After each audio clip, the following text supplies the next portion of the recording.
your community radio for South Dublin. This is Dublin South FM.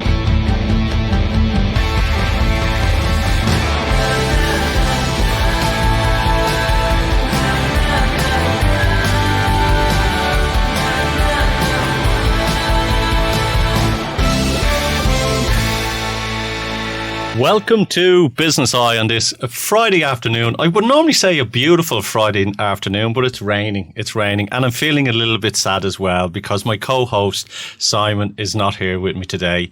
Oh, yes, we hear Danny, our engineer, was a little in the background there as well. He's off in Donegal somewhere with his wife on a beautiful romantic weekend. But hey, life goes on, the show goes on. We've some great guests today on Business Eye. And our first guest today is Maureen from Soft Skills. How are you today? I'm good. Thanks, Joe. Delighted to be here. Yes, it's. I have seen some of your videos up on LinkedIn. I have seen them on Twitter. I have seen them on I think on Facebook as well. Mm-hmm. And it's all about presentations, isn't it? Presentation skills, communication skills, but particularly presentation skills, yeah. So I'm putting a lot of videos out there just to show people what I can do and help hopefully give them some tips and techniques as to how they can just show small little tweaks that they can make maybe to presentation skills in any type of situation. Well, I love them. You're doing a little short videos. It's 12 tips. You're putting them out each day as well. Mm-hmm. And what I love about it is they're so natural. You know, the way they come across, and I'm even watching them, and I've watched them a few times and going, aha, I've had a ha-ha moment, I've had that ha moment. And we could get you in here to do a couple of workshops with some of the guys in here as well. Name the date, yeah? Name the date, yes. Now, Danny, come in here now. John. So, you're a school teacher by trade, we could say. Yes. Yeah. So, a school teacher, why did suddenly this, from teaching primary or secondary? Secondary. Then I can understand why you left. So from secondary, you kind of went, okay, I'm going to take some time off and I'm going to use, is it passion or love for teaching or for helping people express themselves and go into the corporate world? Mm-hmm. Where was that? How did that happen? Well, I suppose the teaching side is something that I've always wanted to do. From the time I was a child, all I ever wanted to do was teach, and I loved it. And I still love teaching. And 2 years ago, when my youngest son started off into college, and then there was the empty nest at home. And I suppose that was one thing that made me start thinking about what do I want to do. And a couple of people very close to me had passed away recently, and I was just questioning different things about life. And part of it was, do I want to teach for the rest of my life? And another big question was, is there anything else I can do? Yeah. Am I able to do anything else? So I decided that I would apply for a career break, and I really didn't know at the time what I was going to do at that stage. Went to a career coach, and the advice was, well, teaching seems to be what you're good at. Why don't you do that? And I'm like, okay, well, how can I use those skills? So I decided that I would go into training and did the professional practice cert last year in training and development. And then it was like, well, okay, now I can train. What will I train? But I've been a member of Toastmasters for the past 9 years. So they're skills that I have. And then it just seemed a natural fit. So it was kind of going, okay, I need to express myself a little more. There is time. I don't want to wake up when I'm 90 and go, oh my God, I haven't experienced other things in life. Mm-hmm. And I love it there what you said that, you wanted to do, you realise your vocation, let's call it, is a trainer, a teacher. But then when was it the ha-ha moment? You went, you know what? I've been in Toastmasters for 9 years and I'm going to marry these two together. Was there an excitement when that realisation hit you? I suppose it sort of evolved into that, because when I was first doing the training course, and I thought, okay, I'll do general soft skills. That's where the name Soft Skills Success came from for the business. And then, because I had no business background, no business experience, went to my first chamber meeting, Kildare Chamber, and, the advice I was given was, you need to narrow down, you need to find a niche. So rather than trying to find a niche market at that stage, I said, right, I'll find a niche service. And that's why I focused on the presentation and communication skills. And I thought I suppose it was the easiest, most natural way for me to go. Do you think getting into sort of the natural way and, presentation skills that you kind of I have to be really good at this myself all the time. Like even sitting here talking to me, do you kind of go, I can't mess up or whatever because this I hadn't thought it until you just said it there now. But that's what it is. There is a certain amount. I flip it around and I look at it as being an opportunity. So I attend a lot of networking events, and at those networking events there's very often the 60-second pitch. So I see that each week as me having not just the opportunity to promote my business, but to really show what it is that I can do. And an example of that was I wasn't very long member of Kildare Chamber, and business each week gets the opportunity to do a 10-minute presentation on their business. And I went in and heard that the person who was supposed to do it wasn't able. And I said, well, do you want me to do something? And I gave a 10-minute presentation not off the cuff. I sat down for 5 minutes and I put it together. And that actually showed people in the room far better than anything I could have prepared what I was able to do, how I was able to deliver. And that's the type of thing, I suppose, that I've got skills to be able to do that. I'm sure it's a question that you get answered all the time, and I'm going to ask it anyway, is who's harder to teach, teenagers or adults? Which is more fun? Adults are more fun.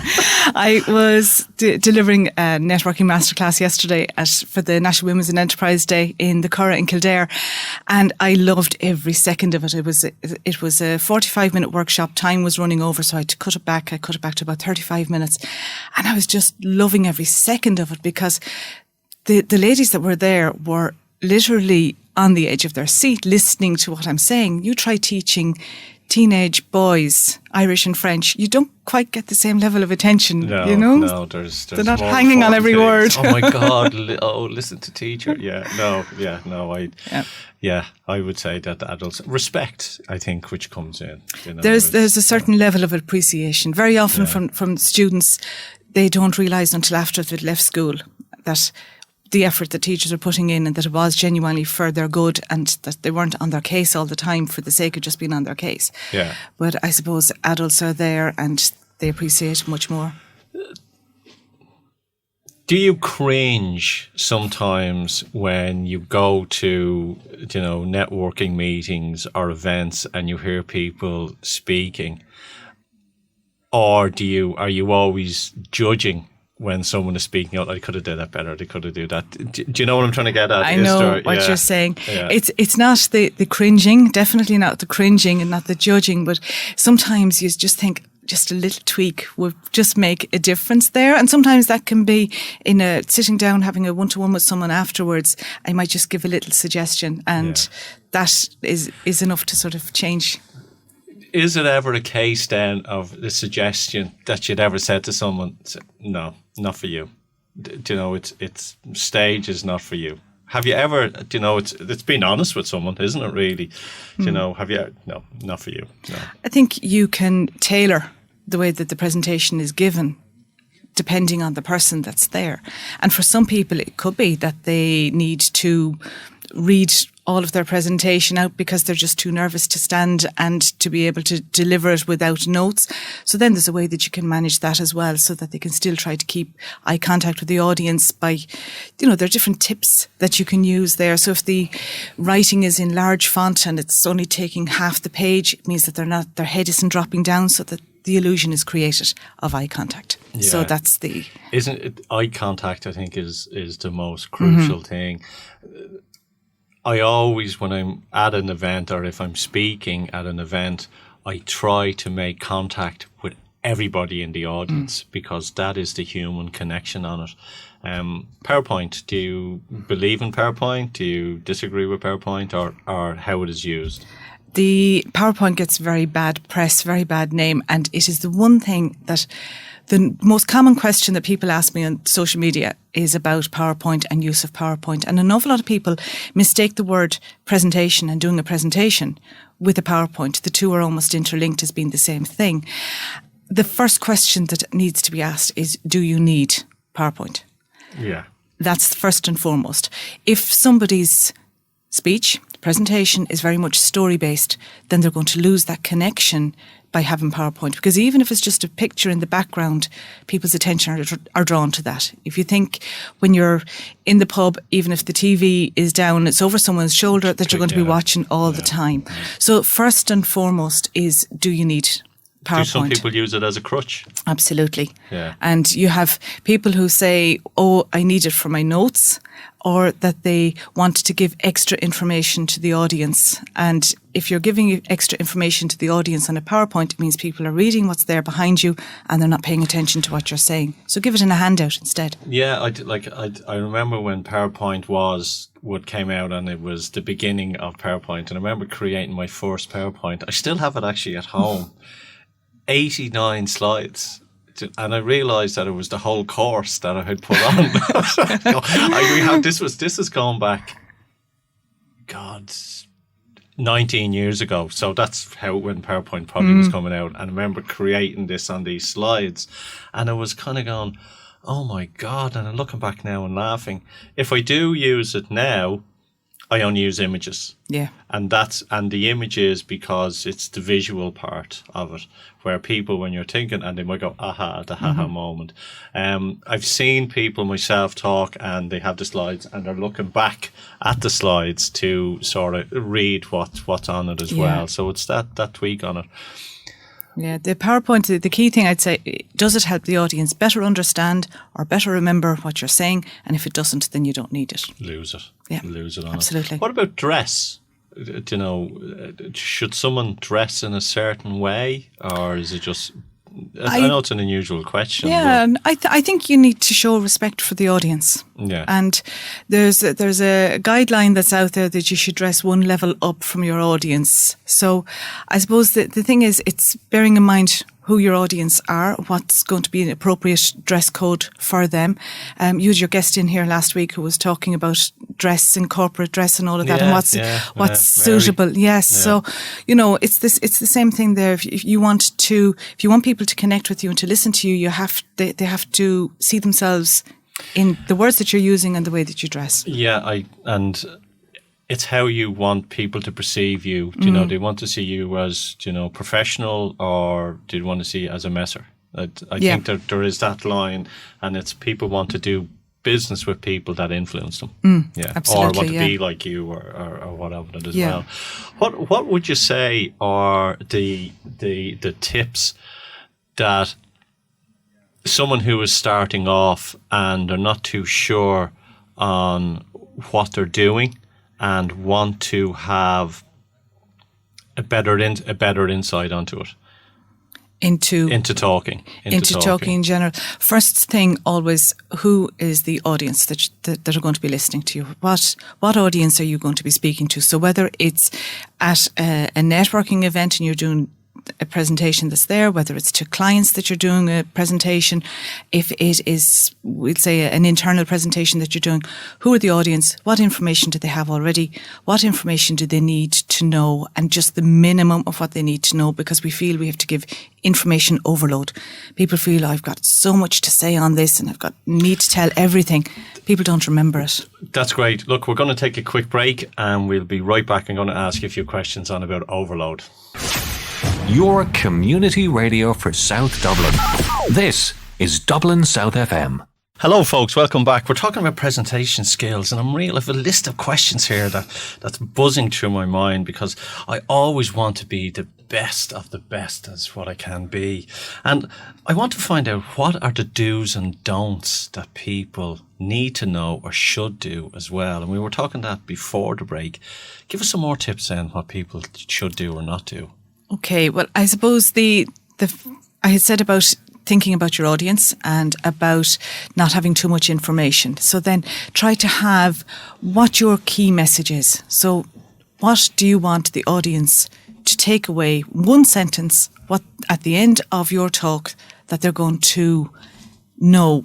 So, for example, Joe, you're doing your TEDx talk next week. So what you will have thought of is, what are the audience going to take away in one sentence by the end of this? But is there always meant to be? Is there meant to be one takeaway? I was giving you his finger there when saying one takeaway. Whoops! Or is there 3 takeaways that they should have? So, but if in you one have sentence, that's If you say by the end of my presentation, the audience are going to have 3 key tips that they can use in their life, whatever. So once you have it clarified for yourself, then it makes it easier, because if you've identified who your audience are, you've identified what your message is, then your next thing is, okay, what information do I have on all of this topic? And then you go through the information that you have and you say, what information is going to suit this audience to get this message across? So it's linking as well, isn't Absolutely, it? Linking yeah. between start, middle and end. Yeah. Is that where some people fall down, because they tell the beginning and they don't have that bridge that links to what the story is? I always start in the middle. I leave my opening until the end.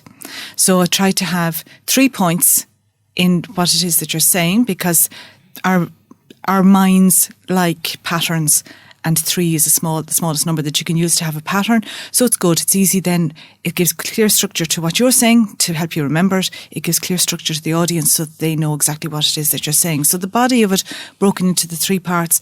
And when that's done, then I would build the opening around that and then the closing. Overload. Yeah. Some people try and give too much information in a short period of time. Mm-hmm. Is that another issue that people kind of go, okay, you have 15 points here, only give 3 because you could make 15 different speeches in that on it. Yeah. If you think about it, have you ever been into a restaurant and you've got pages and pages of a menu and you just cannot choose what Good it is point, what you want to eat? It's the same thing. Yeah. Yeah. That reminds me, do you know where you're on holidays and there's a strip of all restaurants and you look at the first 2 and then you walk down the whole strip and everyone argues about where you are and then you end up going back to the first one. Yeah. That's every night. Every night. And it's like when I go to an Indian restaurant, I'll look at, as you said, I look at everything, but I always order lamb rogan josh. Yes, yeah. But at the same time, there's all of this information and it's almost like too much choice. And it's like, I just can't decide. So then you go for the familiar. It's the do's and don'ts, it's the overloading, it's the links as well between each part of your presentation. Mm-hmm. Clear speech as well, is that very important? It is, and part of the clear speech is going to be not speaking too quickly. And particularly when we're nervous, we tend to speak very, very fast. So it's as part of the practice, and the practice aloud. This would be a big thing that I would say, because something could read really, really well. You have a speech written out on paper and it reads very well, but it's very difficult and awkward to say because it's a different type of language that you're using. So when it is a speech that you're delivering, then it's going to be short sentences, it's going to be simpler words and clear ideas, and that you're practicing that aloud so that you know what it sounds like and you know where you can pause, where you can maybe put in extra emphasis on words and so on to vary tone. Yeah, so it's the tonality as well, it's which is quite important. What about moving across the stage? Is yes or no? I've seen, and I am a bit of a pacer myself because I'm connecting with the audience, but can you overdo it as well? Yeah, because it can be very distracting. If somebody is pacing back and forth, it can be very distracting. So it's just a matter of thinking things through. When you're making your main point or any important point, stand in the centre so that everybody has a very clear view of you. If it's a case that you are using PowerPoint and you want to make a very important point, and you don't want them distracted at all, blank out the PowerPoint. You can press B on the laptop to do that if there isn't a blank on the clicker. So that means full attention is on you. And it creates a bit of variety as well, because the audience are like, what's gone wrong with the PowerPoint? And they're focused on you. But something always goes wrong with the PowerPoint. I've never been to a presentation ever that if there's different speakers that everything runs smoothly with the PowerPoint. Something always goes wrong. And that's why your key thing, your notes aren't on the PowerPoint. Yeah. So the PowerPoint is there as 89 slides. As the extra piece. And when you're practicing, practice without the PowerPoint as well, so that you're not depending on what's coming up as your trigger for what you want to say. Yeah, it's all these little key features that make it a great speech.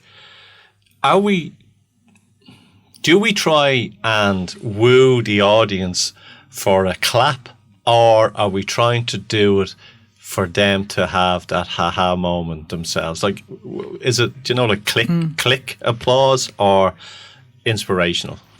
Think back to what I said about what's the key message that you want the audience to take away at the end. And if you're focusing on that, it means that you're focusing on the audience for the right reasons, and it's not about getting the clap or getting, all of the praise afterwards. It's they're going to get this message. I'm going to deliver that to the best of my ability. Yeah.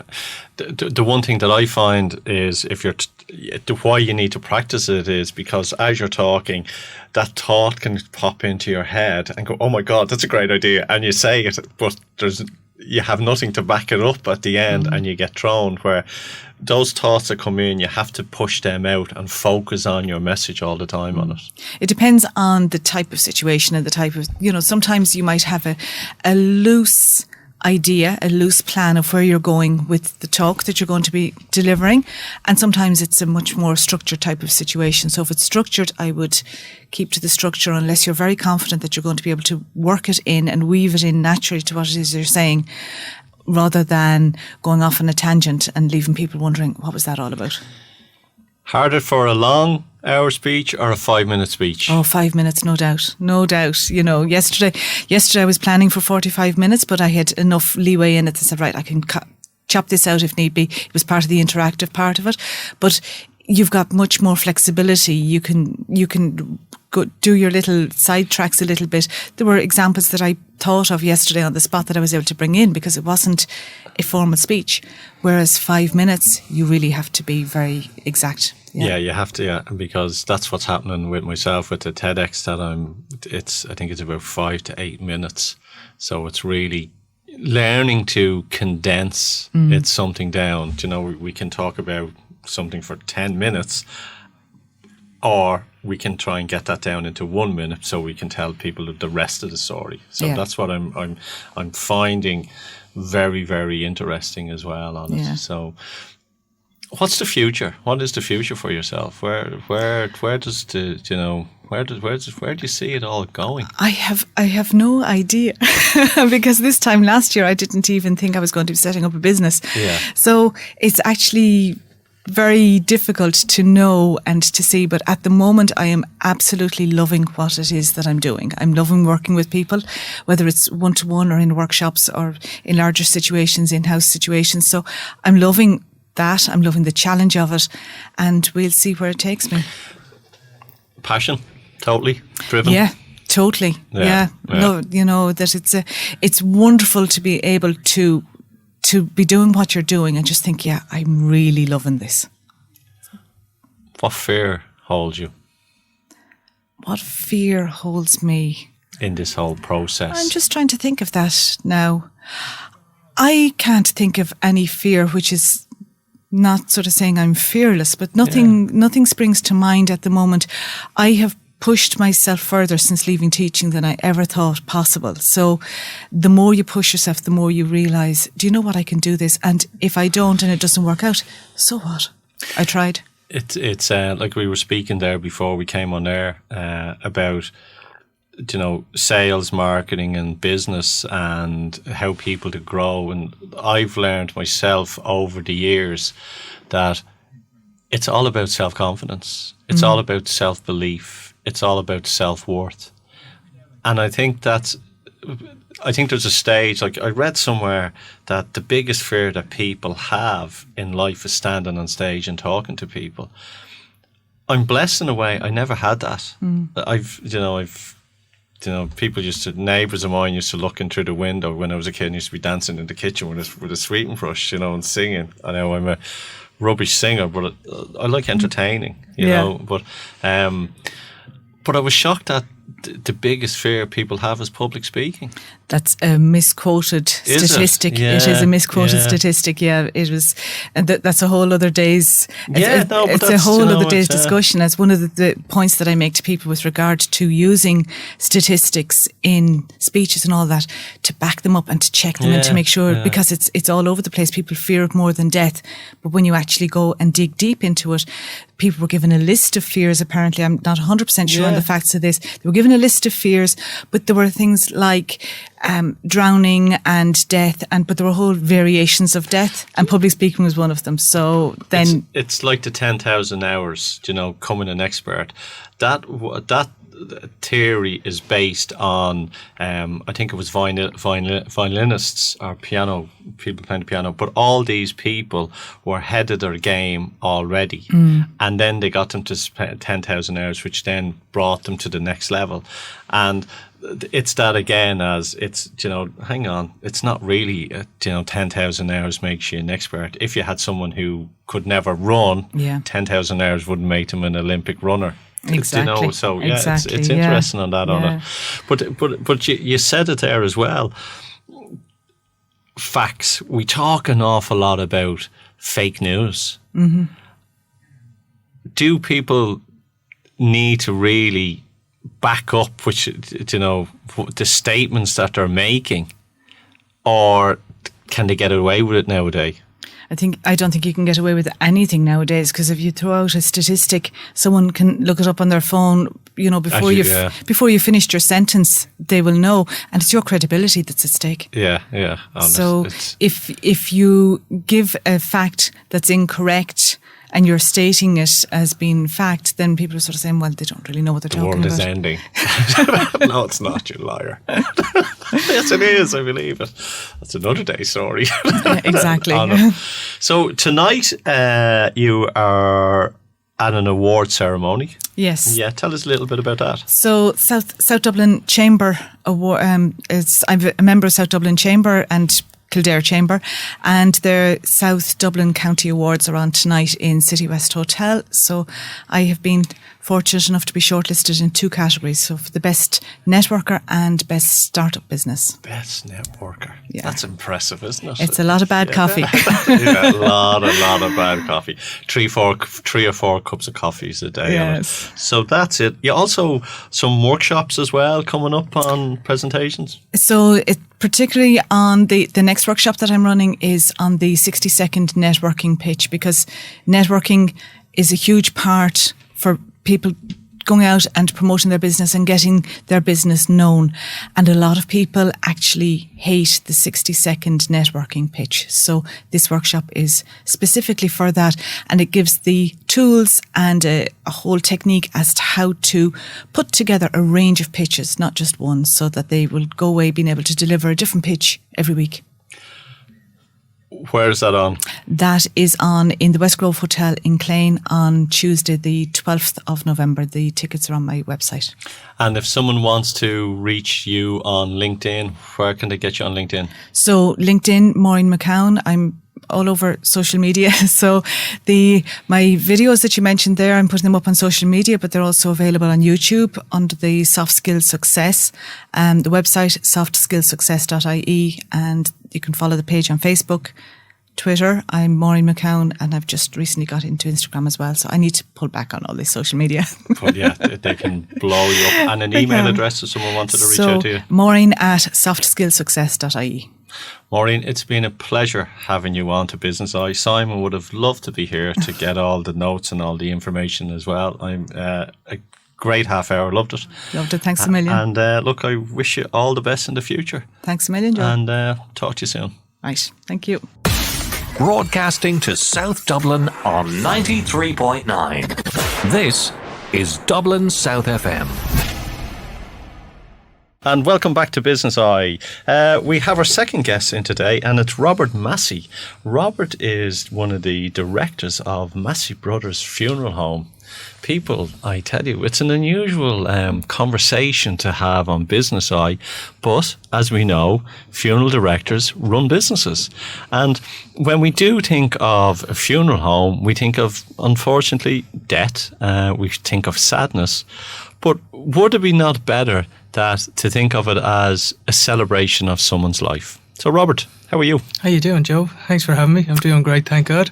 Yeah, you look the part. Oh, well, thank you. I always say often in this job, it is all about first impressions. So you always have to give the best you can do. Yeah, it is about first impressions. And I know because of, I've had family members and myself who have passed away over the last couple of years as well, that it's one of the calls that people have to make when someone has passed away. And it's that call is, who do I call?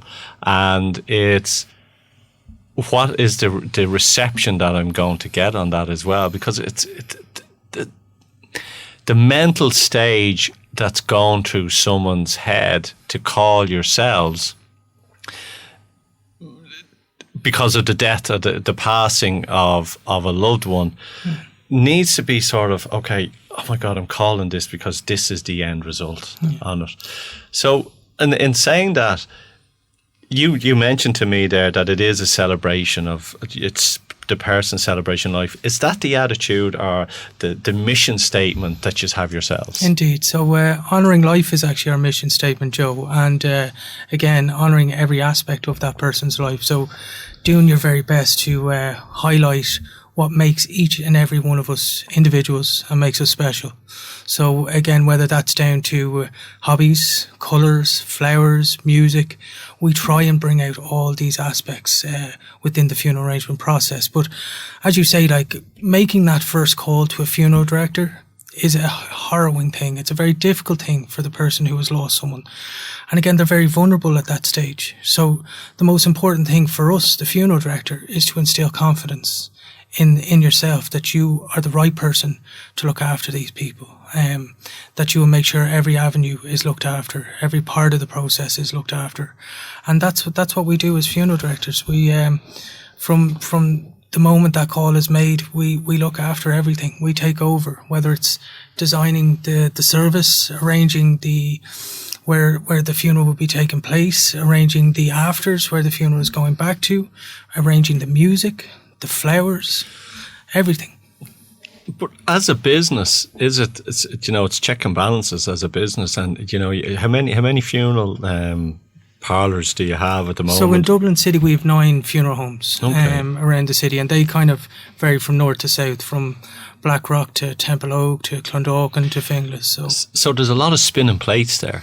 There is. So again, we're lucky to have a great team of people and people who really care about the job that they're doing. I'm actually one of 5 family members in my business. So I've a sister involved in the business and I have 3 brothers. Yeah. So again, now it's not all about our family. Of course, we've got some great people in our teams, in our funeral homes, who have come into the business through past experiences, and they love the work that it involves. They love looking after people, and it is a very caring position that we hold, and looking after people is what we do. Yeah, like I'm sort of trying to visualise it, the Monday morning at the funeral home, and is it a case of, okay, we've got our lists here, and we've got Mr. Jones and Mrs. Murphy, and we have from this, and the calls are coming in. The system must be very rigid. Well, it has to be, Joe. Yeah. There is obviously a protocol in place that you have to follow, because God forbid, making a mistake on a funeral is something that would be unforgettable. And that's something we cannot do. And thankfully, very few and far between mistakes happen in our business. Again, you want every memory about the funeral to be a positive one. And and that's it. It's this is something that you can't really screw up. No, really that's and it. truly. That's it. I suppose for us, it's how do you want your loved one to be remembered? The funeral, and that's the lasting impression you would leave as someone who has passed away. So you want it all to be positive. See, my whole intake of dying may be slightly different from everyone else's, or some people. Like, I believe that when I am going to die, I have this vision of going, okay, right, I'm rubbing my hands and going, right, I'm out of here.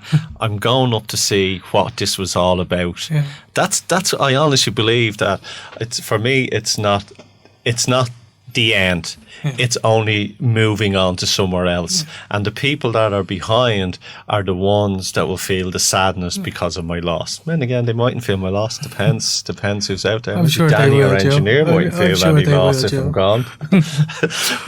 but it's okay, and I'm gone, and my energy has changed, and I'm up and going, okay, brilliant, and I can look back down and go, ha ha, that's what it is all about. Yeah. And it's a sadness. So it is really when someone passes, I don't really get that sadness. I get that sadness of the loss that I've lost them. Yeah. But a part of me also is celebrating because now they're going to be in that place where answers can be answered that they couldn't get answered here on earth. Yeah, that's a very interesting way to look upon it, and I'm glad you touched on it because we are all so different, and that's one thing. Time and time again, no two families are the same, Yeah. no two people are the same. So, bringing out those unique parts in everybody is so important. And again, you obviously show no fear in death with having that belief No, I've system, no fear, and yeah. that's a brilliant way to be. It's a very powerful stance to have. And again, for someone like you, maybe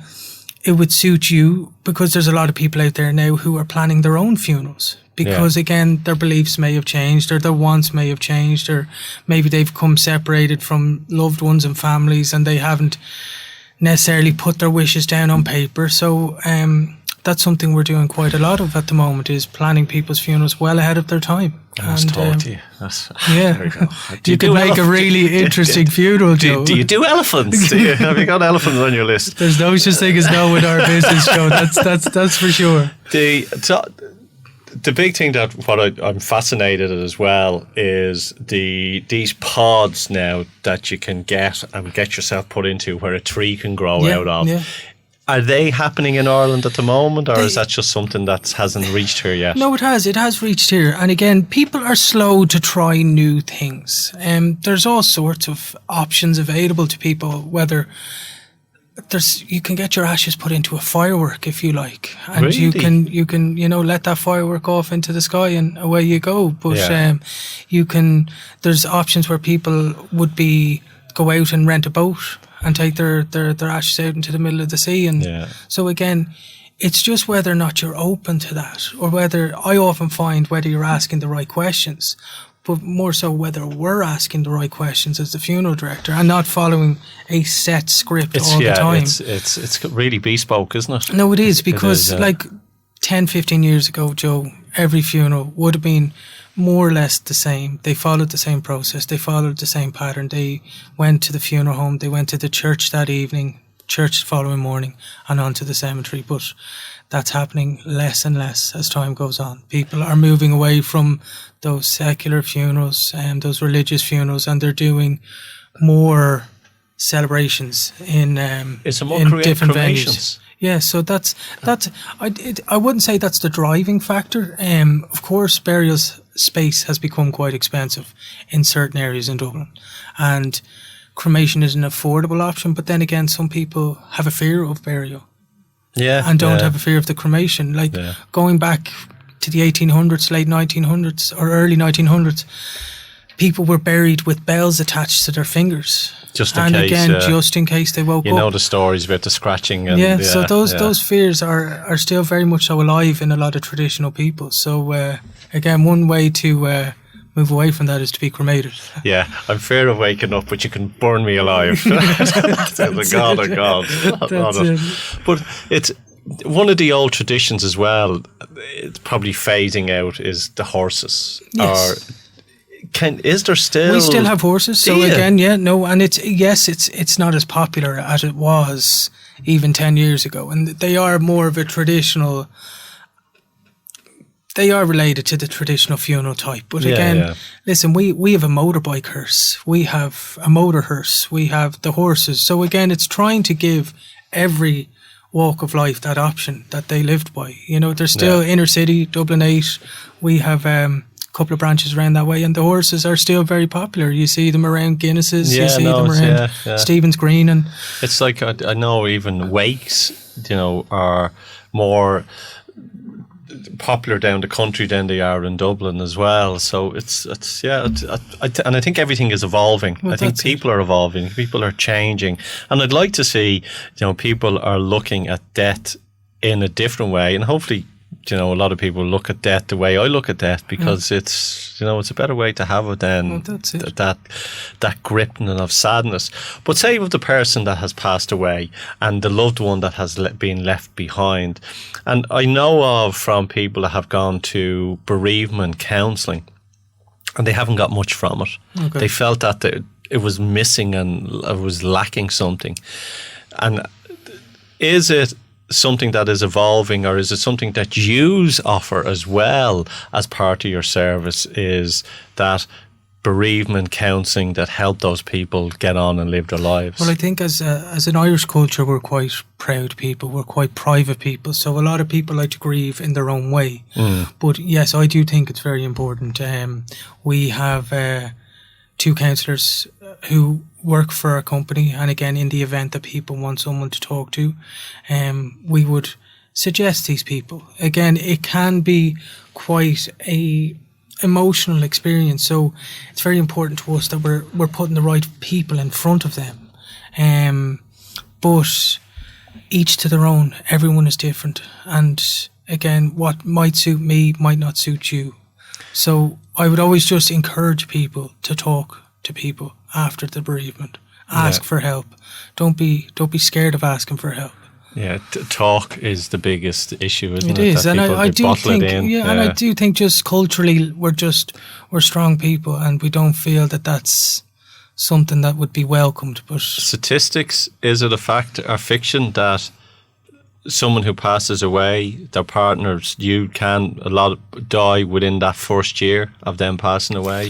Fact, fiction? No, it can happen. It all depends on mental state, though. It all depends on how you view that. It's the and mental state. Again, I've known people who sadly maybe they might have been married to their wife 50 years. The wife passes away, and you can see these people deteriorate then after, because they relied so much on each other.